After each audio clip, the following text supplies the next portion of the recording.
what are all of the benefits of rolling your your former 401k into a new 401k or an IRA?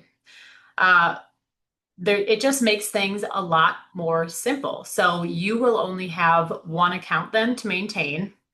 That's one account investment objective that you have to maintain, one account that you have to update beneficiaries on. And then if you're over a specific age, required minimum distributions will start from any pre-tax funds that you have. And if you have one 401k or one IRA, that's one required minimum distribution that you would need to take. You also would avoid any unexpected provider changes. Again, if the 401k provider transfers to somebody else, or if the company gets bought out, you might lose track of where that 401k is if you don't decide to consolidate with your new 401k or put your account into an IRA. And then there's potential for cost savings too.